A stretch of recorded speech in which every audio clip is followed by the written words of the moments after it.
Hey guys, welcome back to the channel. Once again, we are covering the canon book, Secrets of the Sith. If you haven't checked out the other videos in this series, be sure to look in the description below, and I will make a playlist for this series so that you can find it easier.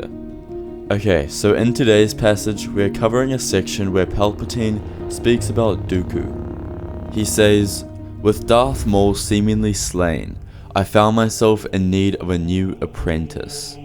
While Maul had been groomed to become a Sith warrior from childhood, my next disciple walked the Jedi path for most of his long life. Born to royalty on the lush world of Sereno, Count Dooku was a political idealist who rightfully grew disillusioned with the Jedi and their Republic. He left the Order to return to a life of nobility on his home world, but the Force was not done with him yet. Knowing one as powerful and influential as he could be a valuable tool for the Sith, I seduced him to the dark side. Vowing to help me eradicate the corruption from the institutions he had once served, Dooku was reborn as Darth Tyrannus. My new apprentice was instrumental in orchestrating my rise to the throne.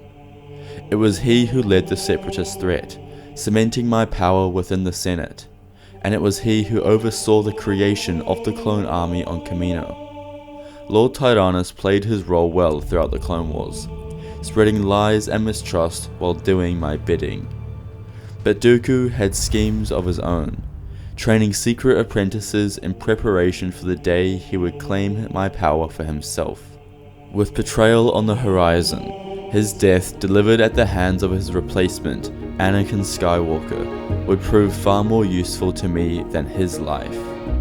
What I think lots of people don't understand is that at heart Count Dooku is not a bad man.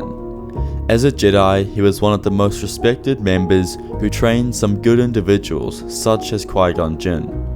Even later, when he left the Order, he didn't leave out of malice or hate. He simply didn't agree with their ideals and felt they had lost their way.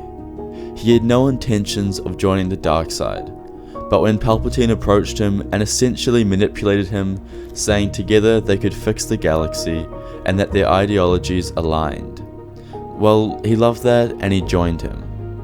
And even as a Sith, he didn't use much of the dark side. Palpatine didn't actually go into much detail with him and just gave him almost a guidebook and introduction into the dark side.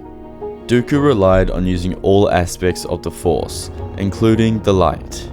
This is actually one of the reasons his eyes were never seen as Sith yellow. Dooku had mastered Form 2 fighting style, which was entirely predicated around lightsaber dueling. At this time, he was one of the only Force users in the galaxy to specialize in this form, because there was no need to learn it. Think of it from a common Jedi perspective. A Sith hadn't been seen in over 1,000 years, so why choose that form to specialize in? So when it came to the Clone Wars and dueling others, his skills were far superior. This coupled with tapping into the dark side proved a deadly combo for all enemies he faced. Thank you guys for watching today's video. What do you think about Count Dooku? In my opinion, he is one of the most fascinating characters in Star Wars, with a rich history which will hopefully get expanded more in the upcoming show Tales of the Jedi, where we know Count Dooku is a main character. Let me know what type of video you would like for me to cover next. I really appreciate all of your suggestions. Thanks for watching, and may the Force be with you.